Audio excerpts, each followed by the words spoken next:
Good evening, folks. Welcome to SFOI 1000 Update. This is where we talk about football outreaches to college and NFL games, of course. Now, last week we had some technical difficulties. Brother Larry Sullivan was going to be on with us, and his internet was down. So that's why, if you're a stickler for details, you'll see on our little graphic there the dates last Thursday instead of today. But today, so far, so good. We got everything going. So we got Brother Larry on to share with us today. So I'm going to go ahead and bring him on, and then we're going to, after we get finished with the chat with him, we're going to go over the upcoming games. So bear with me just a second, and I'll get him on board here.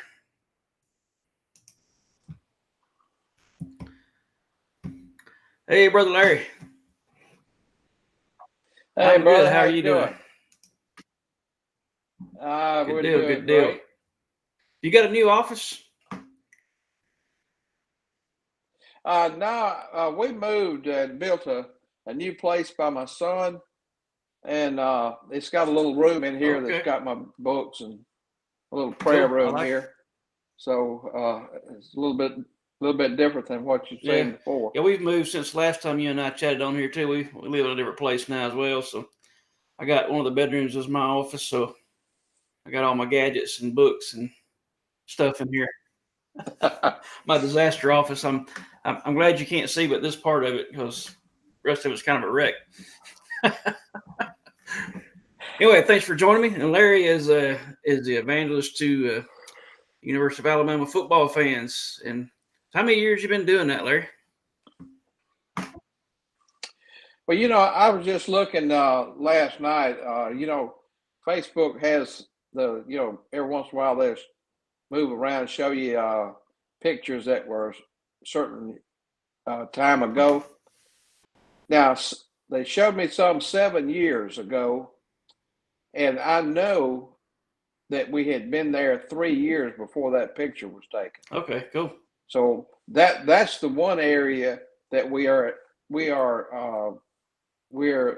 at the games now at the south end of the stadium. Okay. Now we moved from the north end before that, and we were there approximately 3 years. So it's been about, I would say, I said, well, it couldn't be that. It has to be, I guess. Oh man, it's been, say, 2000, about 2011, I guess. Okay.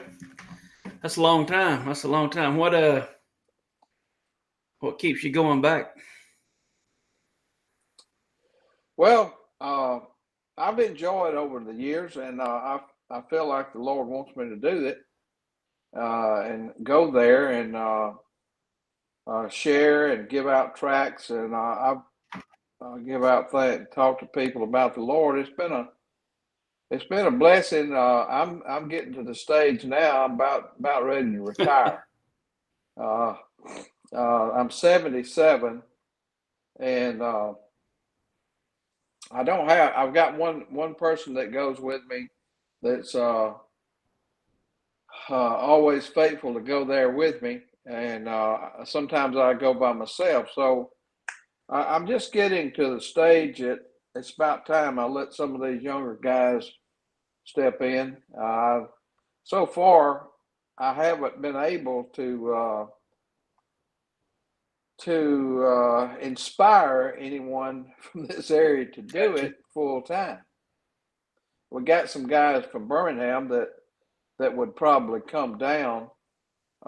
They come down about once or twice a year to the Bama game.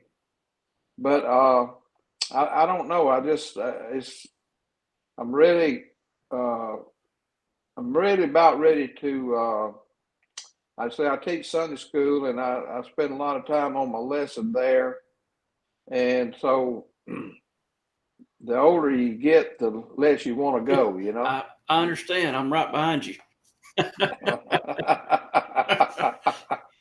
Well, that's good. I appreciate your faithfulness, because of course we know a lot of guys go out to stadiums and preach and stuff, but not many of them's been doing it as long as you have. So So kudos to you.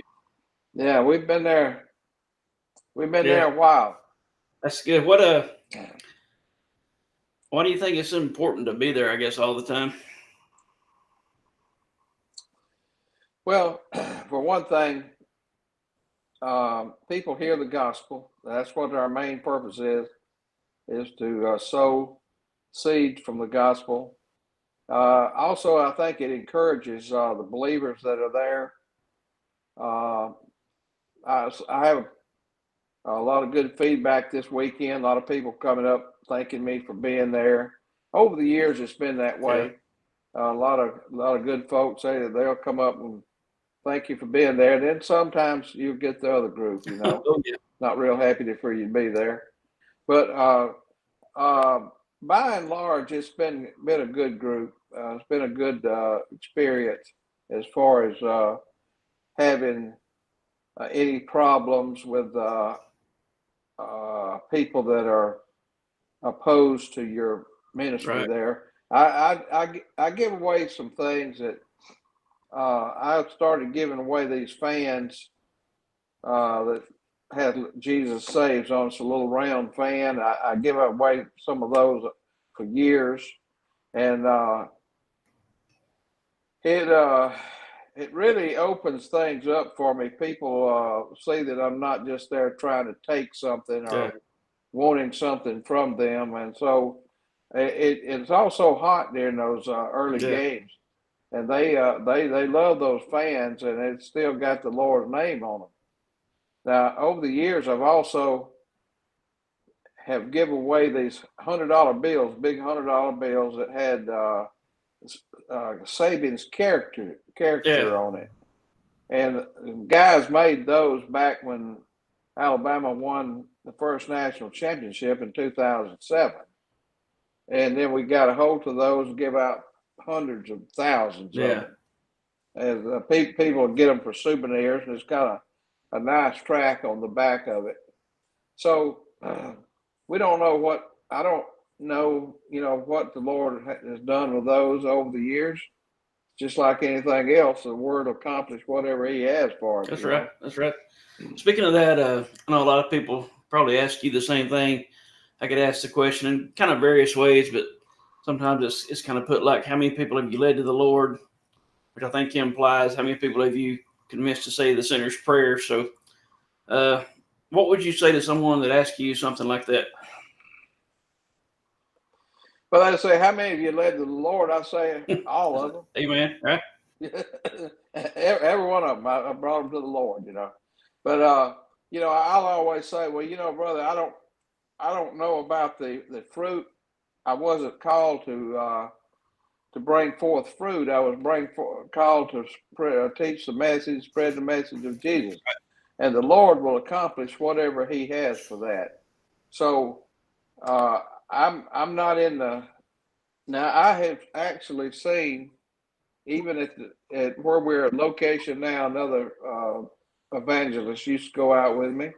Had a couple girls actually make positive confessions out there, and which was a blessing, but not too many people are falling down on their knees and repenting there in public. Yeah. But I know this. It's been a blessing. I've had people come by and make comments. Preachers have come by, be encouraged by it. They go into the game. I've heard one man come by and tell me, he said, "Sir, I just want to tell you, I used you as an example Sunday at the church." I said, "Well, I hope it was a good one, So, anyway. Yes. But it encourages believers. I would agree. I've experienced the same thing here at UGA. Same type of experiences. I was going to ask you something. I had an old age moment. I just forgot what I was going to ask you. Oh, I know what it was. As far as location, and in reference to the stadium, you say you're on the south side now. Are you real close to the stadium? Or are you a ways away? Or no, actually, there's a street that runs right back of the stadium, and there's a sidewalk in the stadium and the street, and there's that street On the other side of the street from the stadium is a graveyard. Okay. Been there for years, and so it's real close to the back of the stadium. All right. It's actually city property. I think the university owns the part I'm on. The city let them have the part I'm standing on now, but I don't get any flack from the administration back there. I did when I was on University Boulevard. That's in the north side of the stadium. That's where I finally had to move. They kept complaining and sending the police, and because they can close that front street off, they usually start about 12 o'clock, and if it's day game, they shut the street off on both ends of the University Boulevard, going past Denny Chimes and the quad area. And since they can close it off, they can control who's in the area. And so they they made it so hard to get you had to have a permit to get there, and the permitting process is too hard to deal with. They want people you won't know how many when you're coming, how many people's going to be with you, kind of literature you're going to have somebody to take you under their insurance that's a member of the university, like some organization. Wow. Then they have to send somebody. It's really a rigmarole. But the lady that kept running me off, she said, if you go around to the south side of the stadium, we won't bother you. So I said, okay, I'll check it out. So sure enough, there's a lot of people back there, a lot of traffic. So it's not the word's not suffering there, and it's been a blessing. I don't have to have any. I'm not having a lot of flack from it. So I've been there for a long time. That's good. I know. I've been to a few stadiums. I've never been to Tuscaloosa to the stadium, believe it or not. Being an Alabama fan my whole life, I've never been to the stadium. I guess I should be ashamed of that, huh? Well, it's I don't go to the games. I used when I was a kid. I did. I don't really like the crowd like I used to. I love the game. I come home. I usually leave and come home and watch the game, which I'd rather do anyway. Same here. I'm getting too old for the crowd and all that mess, so I just don't care about that.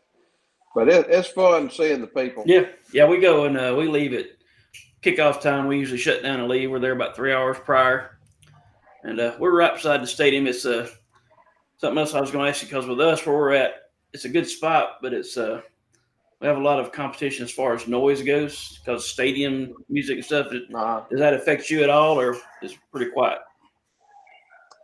No, we don't have any of that. You really can't hear anything inside the stadium. There's no bands in there playing. Now sometimes the band will come down the street and go into the stadium on the east side of it. So maybe a band will come from another school, come down. But they're usually not playing. They have all the festivities, like what they call the elephant stomp and all that kind of thing, where the players walk through the crowd. They do that on the north end. So down south, on the south end, everybody's trying to get to the north side. I got you. Yeah, we have the dog walk, not the elephant stomp. They've even changed our stadium a little bit. We're set up there on the bridge, and they've changed and closed in the bridge, made it part of the stadium. So we moved probably, just 20 yards up, but it's still a good spot. So it's all good. But yeah, nothing stays the same. So it is what it is. There's challenges everywhere. And I always tell guys, especially new guys that want to come on and start preaching at games, that they just have to go kind of learn where to go, what to do, because every stadium is different. I've never been to two that are the same. Yeah. Well, just like Saturday, this past Saturday, Al Baker brought about 15 guys from Lubbock, Texas. They were here with the Vanguard group, church plant people. He was teaching about church planting and evangelism and street preaching, and he brought those guys down, and we sort of stretched out from my regular location, run across the road and one up the street a little ways. And we didn't interfere with each other at all. There's 3 groups actually sharing in those 3 areas within, I'd say within 75, 80 yards of each other. Now, what kind of amplification do you use, or do you use any? I usually use a little acre. Now Al, he was using one of those round ones. I got a little square acre that's a real good. Does fine. Sometimes if I think that I'm being too annoying, sometimes I might not even use it. So, but most of the time I can use it without any hindrance. Speaking of being annoying, so you're saying there's a point where we wouldn't want to get so loud that we are a nuisance and annoying people. Is that something that's kind of we should be concerned about? Well, I'm sure that my fellow evangelists would probably take offense at what I'm about to say.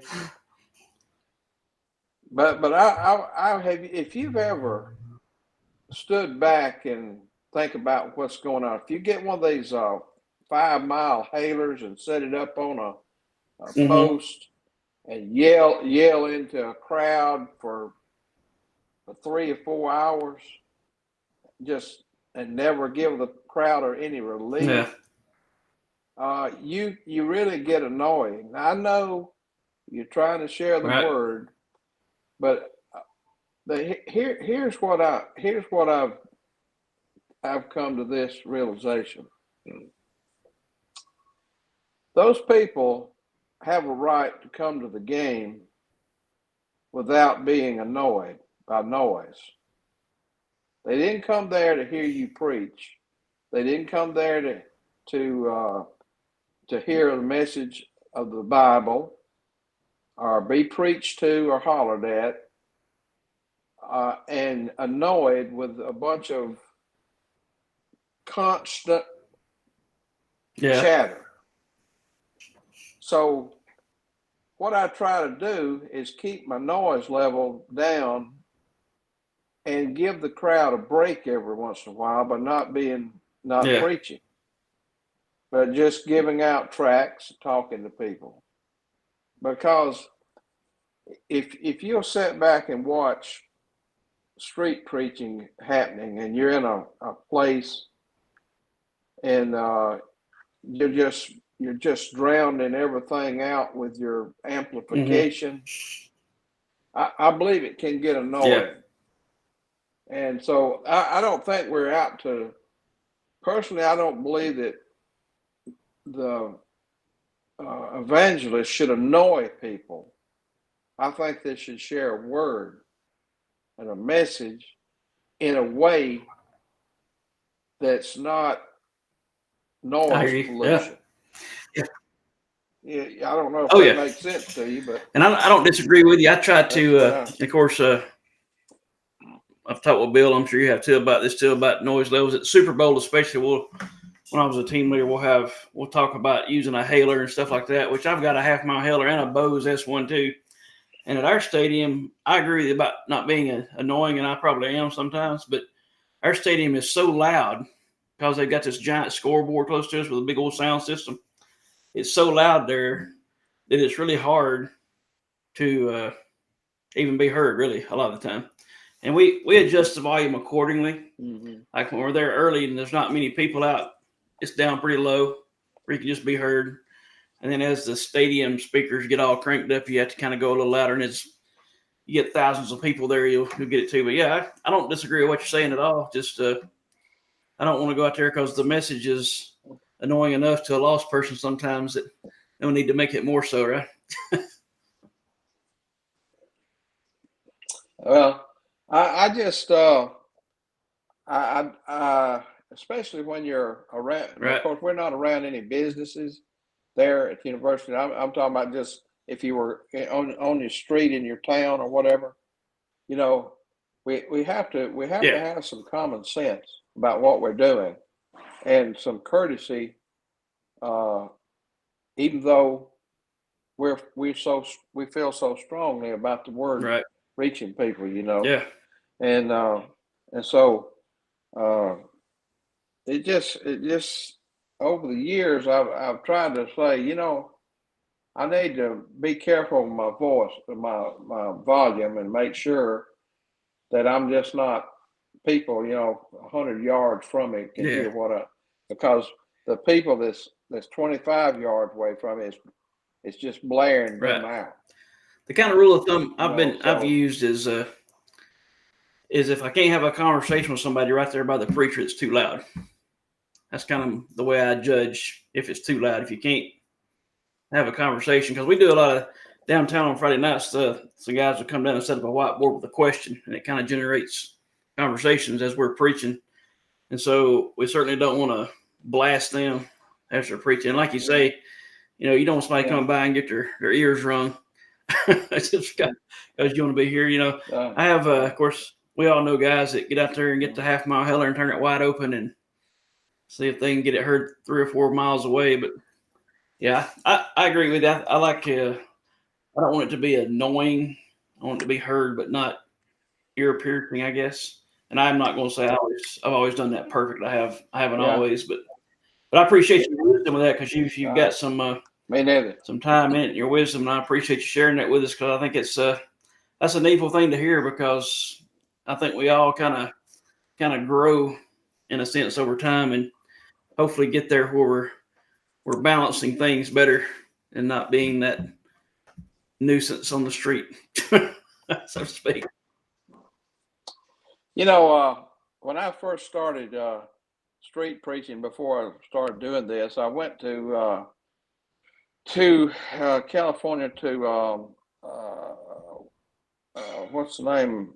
Ray Comfort Academy, the Living Waters Academy, Right.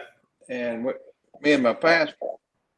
One of the things that was said out there that I kept it in the back of my mind is a lot of the loudness and thinking that you have to be heard is pride. Yeah.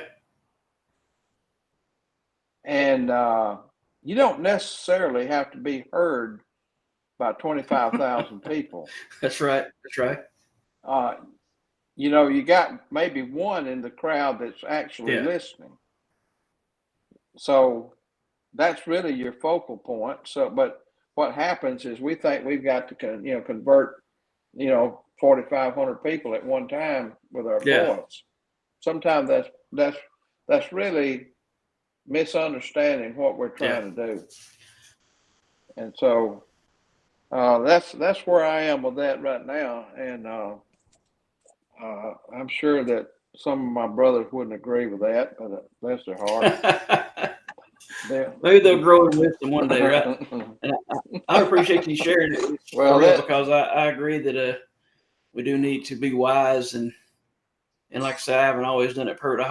I think over the last few years, I hope I've kind of come to understand it a little better. And I used to. My wife's always telling me, that I got a ticket one time in Athens. We set up to preach, and as a guy come and sat right beside us, this loud music just blasting it, and I got caught up in the volume war, just stupid.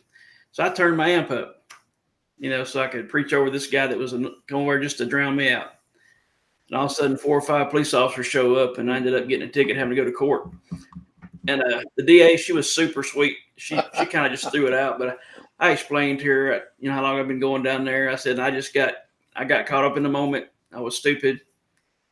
I told her what happened, and she said, I understand. She said, well, I want you down there because you need to be there. So we're just going to throw this out if that's okay with you. I said, all right.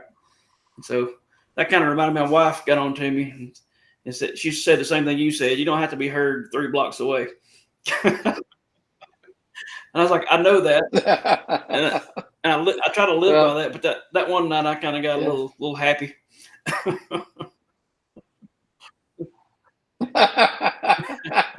We've all Yeah, done but that, brother. I know. I've got yeah, in so some messes before. it's all good. It's a learning process, though. But that's why, like I say, we'll be praying that some young guys come on board there. You can train up and get them to take the baton from you.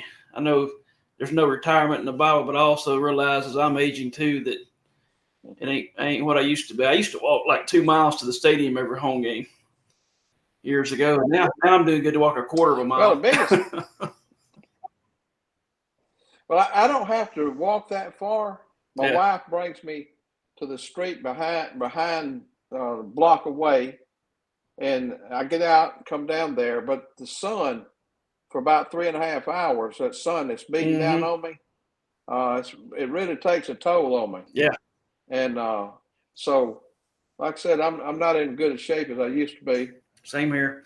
Yeah, my wife, she's our taxi driver. We'll meet at Jason's Deli, and she'll drive us and drop us off. It's probably about a quarter of a mile from the stadium. And we'll walk in from there. Then she'll come pick us up. She'll go shopping or read or something for a couple hours, 3 hours. So I'm very thankful for her behind the scenes, taking care of us and being willing to do that.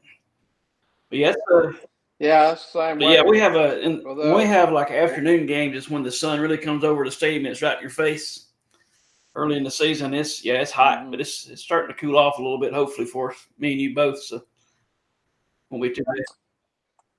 Yeah, man, this sun this year has really been hot. I mean, it's just like it's just beating down on you. So, of course, the games are now. We've had 2 night games. So yeah, and so we had Ole Miss was a 2:30 game.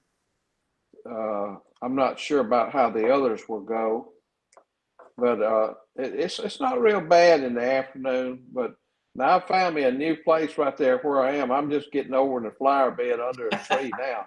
It's right next to the sidewalk. So I told my wife, I said, honey, this might be my last ball game. And she said, well, it's about time. I said, well, I done found me a tree. I think I can get under. I might. Bill told me I need to finish out with Brother Saban. Said he looks like he might retire. There you go.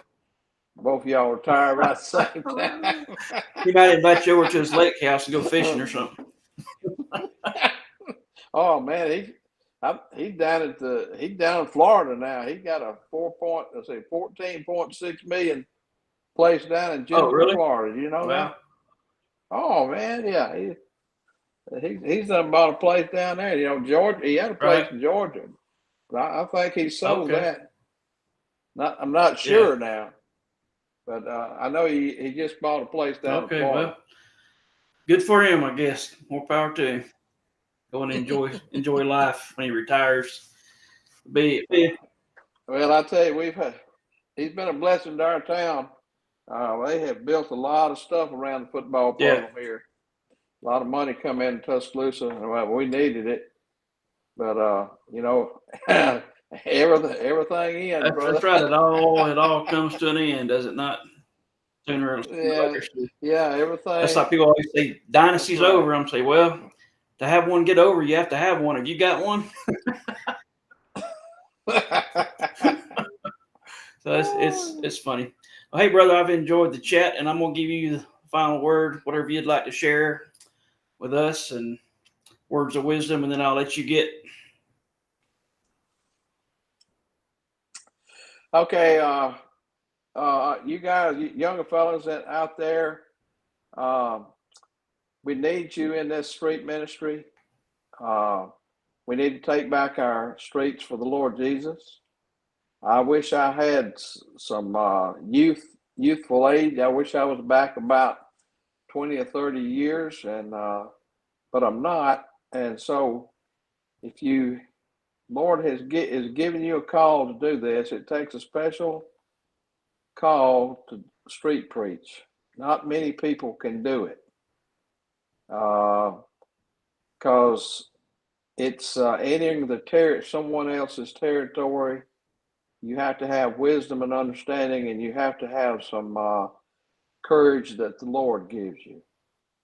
So if you want to do it, pray about it, and there is a place for you in this ministry. And yet you'll absolutely be blessed by it. You'll meet a lot of different people, a lot of wonderful things happening. When we don't really know, won't really know until the Lord calls us home, and the great day,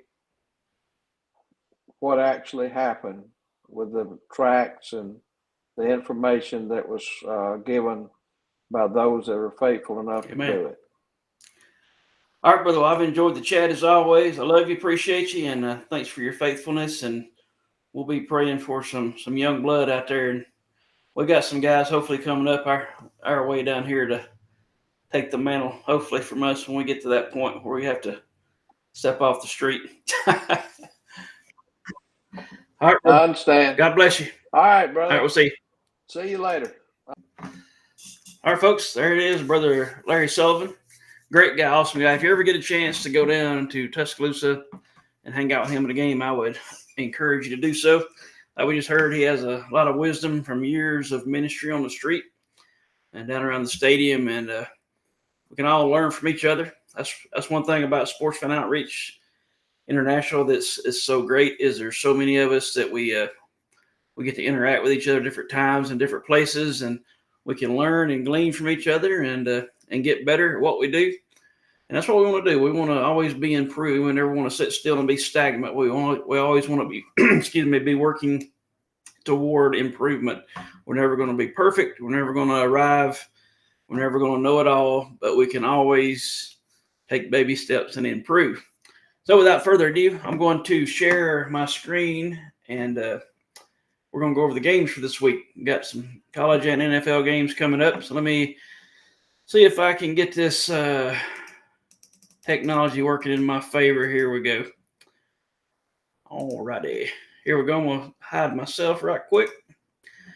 All right, college games this week. Week 5 of college football season. Have our good friend Joe Henson, who is now out in, he was in Texas, now he's out in Utah. He preaches at the BYU games. And this weekend, let's see down here, Friday night game, the 29th, 8:15 p.m. Mountain Time. Out there, he will be there. Ministry time, 6:15 to 8:15. So if you're out that way, get with Brother Joe. He'd be a blessing to you. You can learn a lot from that brother. And he's answered the call out there to be a missionary to the Mormons. If you don't know, Utah is a very big Mormon place. Brigham Young University. You know, Brigham Young was one of the early Mormon leaders out there. So he has answered the call to go out there as a missionary. And part of that ministry he does out there is to preach at these BYU football games. He also ministers at the colleges there too and other places. So pray for Joe if you're out that way.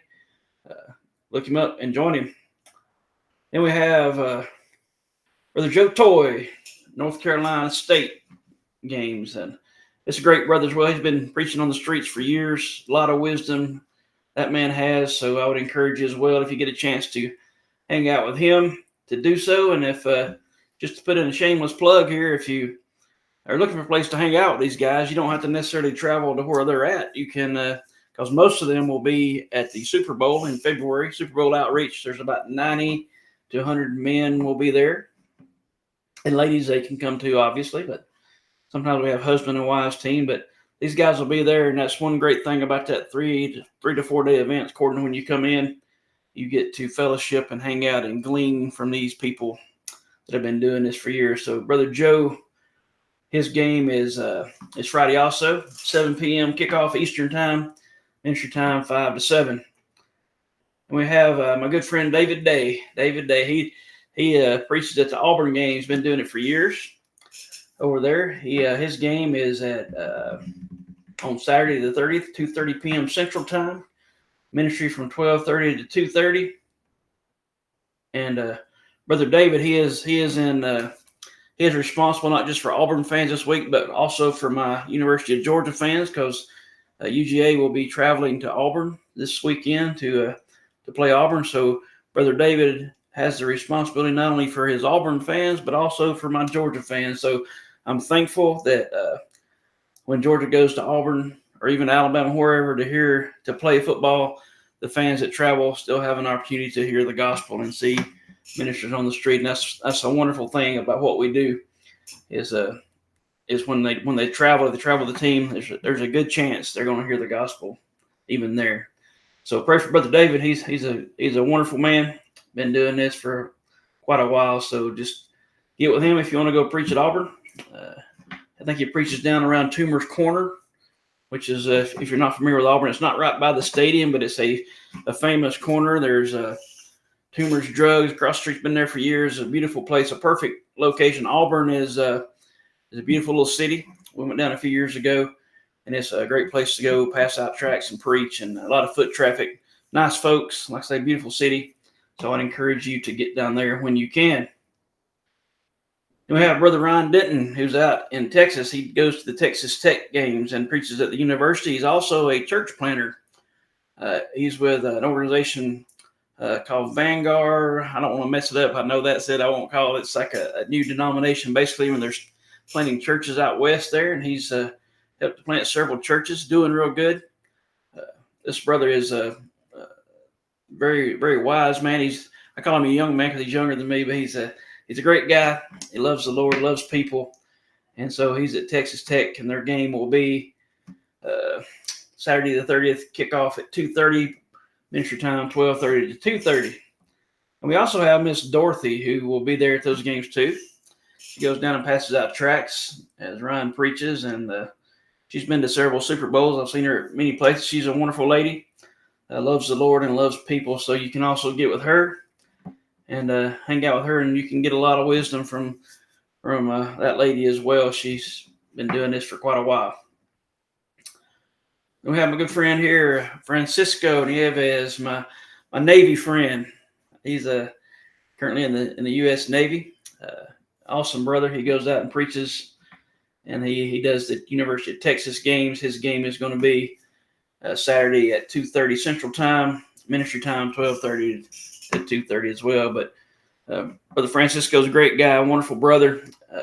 Like all these, I say this about all of them, but it's all true that they're all great people to hang out with. They're just, I just love these guys. And then this year we have a new stadium we've started, or Brother John Dawson started, I should say. He's out doing the University of Memphis. So in Tennessee, we have, I was just thinking today that we have Tennessee, Georgia, and Alabama, the major colleges covered. In Georgia here, we have Georgia Tech, the Falcons, and UGA covered. In Alabama, they got Auburn, Alabama, UAB. Joshua Tubbs does UAB games. His people were over here last week playing Georgia. And then Tennessee, we have Brother Bill. We have, as we'll see in a minute, John Coble does the Titans games. And then here we have Brother John Dawson, who has began this year preaching at the University of Memphis game. So his game is going to be Saturday at 3 p.m. kickoff, 1 to 3 p.m. ministry time. And here's my brother Doug. Georgia Tech, his game this weekend will be at 3:30. He'll be there from 1:30 to 3:30 and at Bobby Dodd Stadium in Atlanta. Doug's a great guy. He also comes up and helps at the Falcons games with Sterling when he does those. And then Sterling goes down and helps him with his Georgia Tech game. So it's a team effort, and they cover for each other when need be as well. So get in touch with Brother Doug and go get with him. Then we have Brother John Crowley. He does the University of Central Florida games. A good brother. He's been faithful to these games in here. He's been to many Super Bowls. I've seen him there, been with him. But his game is at 3:30, kickoff, ministry time 1:30 to 3:30. We have Brother Pat Haggerty. Pat Haggerty is a wonderful man, wonderful brother. He does Colorado State University games. His game is kickoff at 5 Mountain Time, 3 to 5 is ministry time there. So get with Brother Pat. He'll be glad to have you with him and to join him. And he's a great guy as well, just like the rest of these folks. And then we have Shiloh Galvin. He does the University of Oklahoma games. This brother's game is at 6 p.m. Central Time, ministry 4 to 6. So get with Brother Shiloh if you want to go minister at the Oklahoma games, and he can help you out. You can go learn from him as well. And then we have Jerry Collins. good brother here. He does Bakerfield College games. His game this weekend is kickoff at 6 ministry time, 4 to 6 p.m. Pacific Standard Time. We're getting out west now to California, and here's our boss. I call him the boss, Brother Bill, our chief evangelist, and I guess he is well, he's just our encourager. I call him boss, but he's an encourager. He coordinates stuff. He encourages us. He challenges us, and just keeps us going. He preaches at the University of Tennessee games in Knoxville. His game this weekend, kickoff 7:30, ministry time 5:30 to 7:30. But if you want to get involved with evangelism and want to learn and be challenged and equipped, this is the man you want to call. There's his phone number. He'll be glad to talk with you. Of course, any of us will be glad to talk to you, but get with Brother Bill, and he can give you a lot of good information. He's got a lot of wisdom, been doing this for years. He's a great organizer, and just it means a lot to all of us. He's been a huge blessing to me. I know he has these other men, so get with Bill, and he can get you going.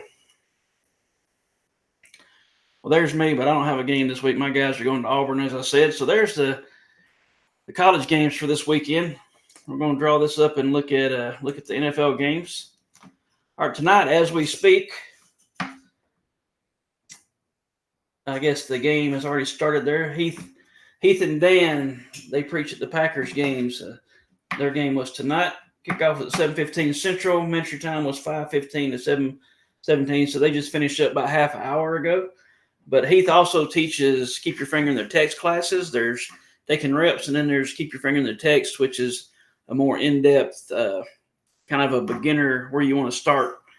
And it's a sermon preparation class, and we go through and learn how to learn historical context, biblical context, understand what the author meant when he wrote it to his audience, and just go through the whole process of putting together sermons so we rightly divide the word, find the gospel connections, and that way when we take it with us out on the street, we can have a guide, if you will, to keep us on track, keep us preaching. So we actually prepare, well, some of us do, we prepare sermons and go out on the street and preach those sermons. Of course, there's always a gospel component. So Brother Heath does those classes. It's a great chance if you need help with that. They'd be glad to help you out. But pray for them as they preach at the Packers games. Here's Brother Brian Nine. He preaches at the Colts games. His game is 1 p.m. Eastern time, 11 to 1, his ministry time. Brother Nine, he's got a great ministry going on. Just go check him out and see what he's all about. If you're in the area, get with him, and he'd be a great guy to get with as well. He takes a team out and helps train them and encourage them to do street evangelism. So he'd be a great guy to get with. We got Brother Mike Andrews, who just started this year the Panthers games. He is. I do know that this Sunday he is not going to be able, due to a prior commitment conflict, be at the game. But if you're interested in preaching at the Panthers games, get with Brother Mike. He would love to have you join him, I'm sure. Then here's my brother John Coble, who does the Titans games. His game is Sunday, the 1st, at kickoff at noon Central Time, ministry 10 to 12. I think he preaches on the pedestrian bridge, they call it up there, close to the stadium. He's been doing that for many years and preaches downtown Nashville. Wonderful brother, very kind, helpful. He'd be glad to help you out too to get started. Then we get down here. This is really from an email that we get sent out. The question is, do you live near a stadium? So that's the question. Do you live near a stadium? It doesn't have to be a stadium where there's already an evangelist. I mean, that's fine too, but we're really looking to have preaching at every college and NFL home game all season long. That's the goal. We have about 40 venues, I think it is right now, covered. There's a lot of teams, a lot of stadiums. There's 150 or 120 or something like that college football stadiums. And so we're looking for more men that are called to do this and have a desire to do this. So if you if you're in the area or you want to get started, come on out and join us. I see that my screen has frozen up or something. Let's see what's going on here. Oh, well, this didn't. I went through all this and you couldn't even see it. I apologize. But yeah, it's that's where that's the NFL games anyway. I apologize that I got a little sidetracked and stumbled around there for a minute. But anyway, if you know me, you know that's normal for me to get confused and and get sidetracked. But that's the games for the week. I'll bring up this graphic, and you can see the NFL games. You got Heath, Brian, Mike's game, and then John's game as well this weekend, this Sunday, for the NFL games. And then, of course, Heath's was tonight. But there that is. And that's all I really have for you tonight. I enjoyed the conversation with Brother Larry. I'm thankful for him. I pray that you will pray about joining us somewhere on the street. Hope to see you there. If you're looking for a place to plug in, I'll bring this little graphic up before we go. Here's the Super Bowl team leaders for this year. The Super Bowl is in Vegas, a great place to preach, February 8th through 11th. If you're looking for a team to be on, one of these men, any of them would be great team leaders. But you can contact me or Bill or one of these guys and let them know you're interested, and we can go from there. Also, in Lord willing, in January for the college football championship game, I'll be leading a team out to Houston for that. Usually a smaller team than the Super Bowl, but if you're interested in going, I'm looking for some guys to join me, and I'll need to get that confirmed with you pretty soon so we can work on accommodations and all that good stuff. So there's some opportunities for you. You can always go to SFOI.org and you look for more opportunities. And there's also updates on Tuesday from Bill and Heath. So tune into those. Go to the website. You can check all this information out. If you have any questions, certainly get with me. And I will, if I don't know the answer to your question, I will get you to somebody who does. So I appreciate you watching. God bless you. Let's go out and let's preach the